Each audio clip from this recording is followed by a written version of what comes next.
What's up, everybody? I'm Apollo. This is Late Great Game Reviews, and this week I'm reviewing Assassin's Creed Revelations. A few weeks back, I think it was 3 weeks back or so, I reviewed AC Brotherhood. Didn't particularly like it. I believe I gave it a 6.5. I didn't really like AC2 either, but now I've played, with the completion of Revelations, I've now played all the core Assassin's Creed games. Um, I haven't played Liberation, or Bloodlines on the PSP. I'm not going to play Bloodlines, but the point is, I played Revelations and I thoroughly enjoyed it. It's not only my favorite game of it's the final game of the Ezio trilogy. It came out in 2011, and it's not only my favorite game in the Ezio trilogy, but it's also my favorite. I believe it's my favorite game in the whole Assassin's Creed franchise so far, even more than 4, and I liked 4. I liked 3 too. I was a minority of people who liked 3, but I liked 3. But Revelations is my favorite, and here's why. Here's the main reason. I'll try to look down at my notes at the least amount possible, but I have a lot to say, as I did with Brotherhood, except for this time is going to be mostly positive. Revelations, every Assassin's Creed game, after a while it gets repetitive to some extent or another. The first one was the worst in terms of the repetition, but they're all kind of like that. They get repetitive, they get a little monotonous. You go through the missions, and some of the missions are just really strange. Like the missions and mission parameters are very strange. Things that wouldn't happen in normal life. Not that, being an assassin jumping from rooftops is a normal life, but things that would happen in the real world are just like strangely tossed aside, and you have these really strange mission parameters. That's how I've always felt with the Assassin's Creed games, and a lot of the missions are just filler for a lot of the missions are filler, especially in 4. Black Flag, like literally the same 3 missions again and again. Tell this guy, or assassinate this guy, or do this or do that, disguise yourself, and it just got really, really boring. And that's the case with a lot of the Assassin's Creed games, but not with this one. This Revelations really does. There's a little bit of filler here and there, but it is absolutely minimal. It is a huge departure from the rest of the series in those terms. They really just cut off 99% of the fat, and most of the game is just the meat of the game. And because there's less filler, the game is significantly shorter. It's not like a whole lot shorter than Brotherhood, or 2, or 4, or 3, but it is, or 1 for that matter. But it is, it's shorter, but that's good. It's a much more concise, much tighter game. Everything is much tighter, and just it's better that it's short. There's not all this filler to drag it down. That is really great. That is honestly what I wanted. It's just a nice, well-rounded story. And no minute feels like it's wasted. No minute feels like there's maybe 1 or 2 very small times in the game where it feels like your time is being wasted, but besides that, each mission is like towards the ultimate goal, which in this case, in Revelations, is to find the 5 Masaev keys from Altair. In the original game, he hid them away, or he gave them to Niccolo Polo, an actual figure in history who's Marco Polo's father, and Niccolo Polo hid them around Constantinople, which is where this game takes place. Istanbul might be more familiar to people in terms of the name, but yeah, it takes place there.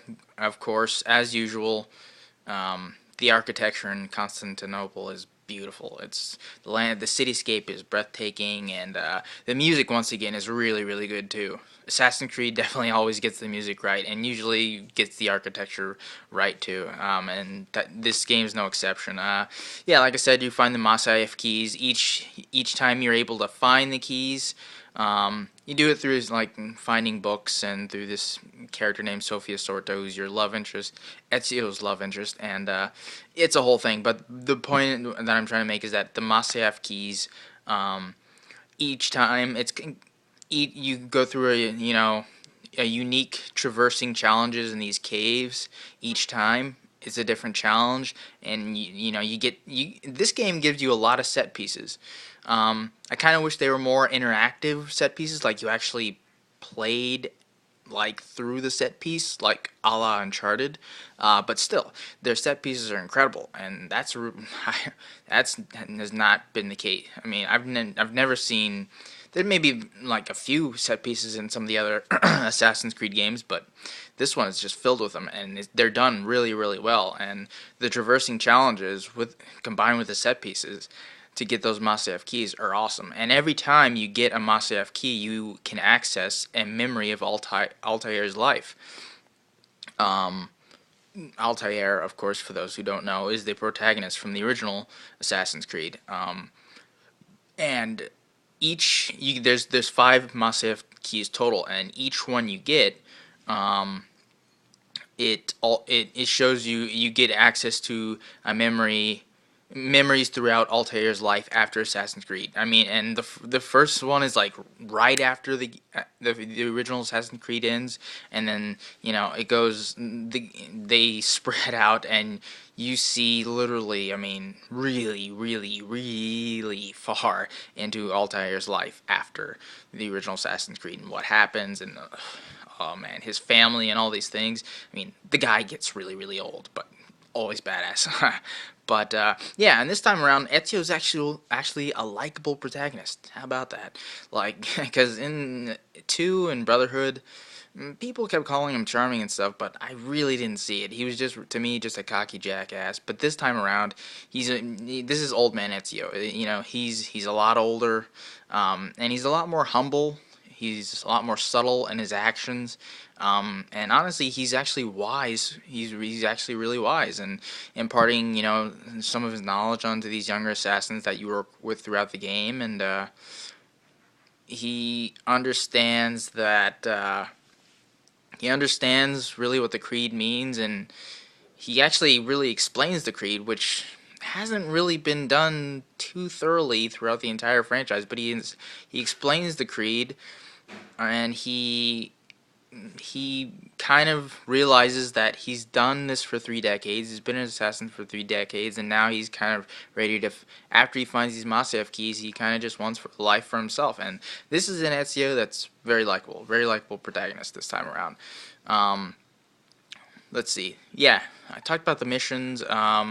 Then there's a lot of little things. Oh, before I talk about that, there's a new. It's a tower defense system that they have. It's in very few parts of the game, but I know a lot of people didn't like it. I actually did like it. It's super simple. Basically, you're usually you're set up in like an alley or something on the rooftops of an alley, and you're just placing your assassins like on rooftops. And oh.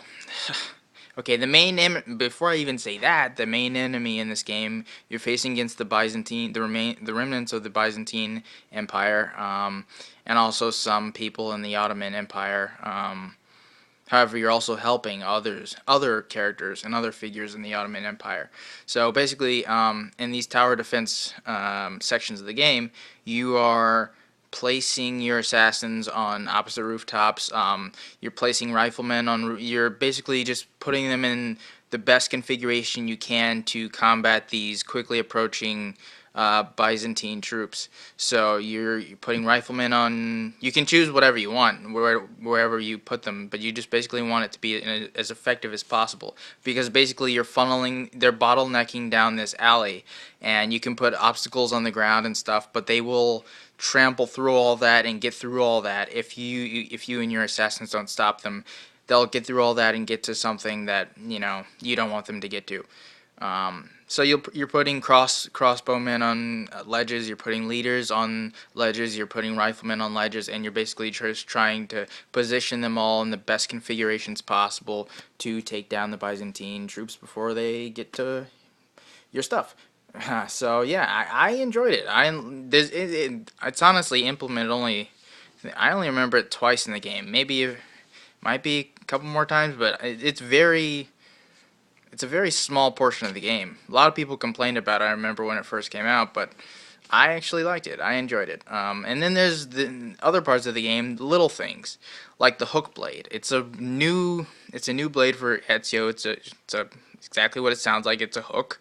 It's almost like a mini crowbar that's a hidden blade of Ezio's. And that is really effective because the traversing systems the traversing systems of Assassin's Creed, it's always been pretty much the same. I mean, they've improved it here and there. I still think that in 3 they really perfected the traversing system. It feels really good in 4 too, but still not quite as balanced as 3. Just jumping from those branches on the trees to the buildings, it just felt so fluid. Um, and that's what it feels like in Revelations too. I mean, the traversing feels really good, really fluid, and the hook blade is great because when you're jumping across large gaps over large gaps and built on rooftops, over rooftops or in between rooftops, you can just press circle or I guess what B if you're playing on the Xbox. But I'm playing on this PlayStation 3, so we're sticking to that. If you're playing on the PlayStation 3, just press circle and you'll automatically hook to the ledge. Um, to the opposite ledge. So there's much less falling as you're traversing, whether you're running away from guards or whether you're just having a ball, just going over the rooftops, and that's great. And the hook blades, it's such a simple thing, but the fact that they brought it and it works so well is great. And a new addition to this title as well or a new addition to Assassin's Creed is zip lines. Finally, I don't know why it took them. What was this? The fifth game in the franchise, fifth main game in the franchise, and they finally put zip lines in, and you access those with the hook blade. You can assassinate guards underneath you. It's awesome. They're really easy to use. They're really helpful in terms of getting places really quickly. Yeah, don't know why they didn't, but I'm glad they didn't. I mean, I'm glad they finally did. I don't know why they weren't in 3 or 4. I don't remember them in 3 or 4 at least. But it has been a while, at least for 3. But yeah, so I mean, really great. Another cool addition this time around is you can craft bombs. You can craft either lethal bombs, tactical bombs, or just diversionary bombs. Like, I mean, there's so many types. I mean, you have splinter bombs that will once on impact they send out shrapnel all over the place. I mean, you've got datura bombs, I believe that's what they're called, that spew out poison to any guards, to anyone that inhales it and kills them. You've got just smoke bombs, normal smoke, or kind of altered smoke bombs, so the smoke is more dense and it lasts longer, it lingers, so you can go in and get the kills much more covertly. You've got the sticky bombs, which stick to NPCs, and which is really helpful. I mean, there's so many different combinations, and you can like just play around with the combinations based on the ingredients you get. Phosphorus and what was it? I think it's called skunk oil, things like that. I mean, just and you're crafting like the shell. You're crafting like all the components of the bomb. So you're crafting the shell, you're crafting the gunpowder, and you're crafting whatever is inside. So there might be shrapnel, or there might be the skunk oil, like I talked about, or there might be the phosphorus, or any of that stuff. So it's great. And then there's also things like cherry bombs, like I mentioned before, diversionary bombs, like cherry bombs, which are just meant to they're just meant as diversions for your enemies, so that you can like maybe get past them or maybe sneak up behind them and silently kill them, anything like that. The one gripe I have about the bomb system is that you to begin with, you only get like 3 slots in each type of bomb that you can make. So you can make, like I said, you can only get like 3 bombs of lethal, 3 bombs of tactical, 3 bombs of diversionary, and you can't have like three different types of lethal bombs in your lethal pouch. or your tactical pouch, or your diversionary pouch, which is kind of strange. Like if you make one bomb that's your lethal bomb, and you still have 2 slots left, you can't like reconfigure a new bomb and like put that in a lethal in the other lethal pouch and then do the same for the third one. Like they all have to be that same first bomb. And if you want to, change it, then you have to dismantle it and then just basically all three of each type of bomb have to be the same exact configuration of bomb. They have to be. Found that a little strange, but yeah, it's a little bit weird, but yeah. Uh, the Desmond sequences, which I again am in the minority of people who usually like them. I like the Desmond sequences, the present day sequences with Desmond and all the other present day assassins. First of all, the aftermath of two, or the aftermath of Brotherhood, where he kills Lucy at the end because the Apple of Eden makes him. That's kind of just they kind of cop out in terms of the aftermath and showing the aftermath of that. But basically, Desmond's mind is fragmented. He's in a coma, and he has basically the only way to put them together, put his mind back together, and basically get out of the coma is by going through Ezio's memories, which leads to the Ezio storyline in this AC.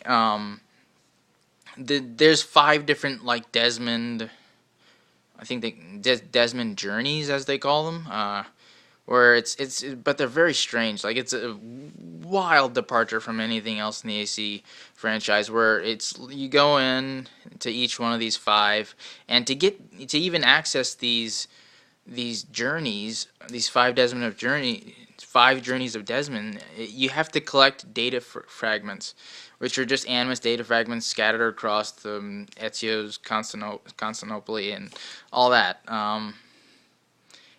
You don't have to collect that many. I think you collect like 30 to unlock all 5, but it's still kind of annoying. They should honestly just be readily available, or you should just get them they should become accessible as the story goes along, as is normally the case in Assassin's Creed. But yeah, the journeys themselves are very strange. Your first person, it's a first person perspective, and they're literally just platforming challenges throughout.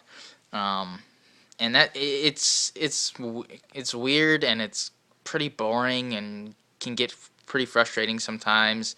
I really didn't like it. I did like Desmond, who's again played by Nolan North. He's going through these platforming challenges. You get these little excerpts of monologues that and these memories that he's sort of reflecting on, of his life, of his early life as an assassin, and how his parents forced that onto him. How he was born into it. He didn't like it, so that's why he escaped to New York and became a bartender, and that's which leads to where we find him in the first Assassin's Creed, and to all the rest of the stuff that he goes through. And I enjoyed that. I really enjoyed that. But they shouldn't have done it through these stupid platforming challenges as they did. I mean, that's what notes are for, or audio logs, both of which are implemented constantly, like so often in games these days, and are just a really great way to get more insight into the person that you're either after, or the protagonist, him or herself. And they should have done it like that. It would have been much more simple, much more effective, and you wouldn't have had these superfluous challenges that just seemed really out of place in the end, honestly. I think that's it for Revelations. I didn't. There's the normal side missions. You get like, the assassins. Recruiting system from Brotherhood is back, except now you can actually. Your assassins can get up to the rank of Master Assassin and build their own den where they supposedly train their own assassins. And when those dens can be contested, and the way to basically save that each assassin's den when it's contested is to take down. It's the same thing as it was in Brotherhood. Take down, like you took down the Borgia captains in that one. This time you're just taking down the Byzantine captains, and then lighting the signal fire to show that it's now under your rule instead of the Byzantines. Yeah, I mean it's pretty much the same thing. Yeah, I mean that's about it. I didn't get to play the multiplayer because I mean I could have, but unlike the other, I mean I would have had to buy. Unlike the other, well, I guess I don't know if it happened with 3, but I would have had to buy the stupid Uplay passport because I'm playing it obviously like 3 years after, or 2.5 years after it came out, and you have to buy the stupid Uplay passport to even get online, and I wasn't gonna do that. I got this on GameFly, as I get most of the late great game reviews the games that I review on this show. So I wasn't gonna do that. So I unfortunately don't have any information about the multiplayer. Can't imagine it has changed that much since from when it was introduced in Brotherhood to Black Flag. It hasn't changed that much. But again, I'm not going to comment on the multiplayer because I just didn't get a chance to play it. But single player is awesome. Loved it. Loved Ezio. Loved the city. Loved the tight, just much more thought out and logical missions and approaches to those missions and parameters to those missions in this game. Uh, it's all meat. They trim the fat, and it is all meat. And it's AC Revelations, definitely my favorite Assassin's Creed so far. Definitely the best in the Ezio trilogy, and the best in the series, honestly. I'm going to give it an 8.8 out of 10. Again, I'm Apollo. This has been Late Great Game Reviews, and I will see you guys and girls next week.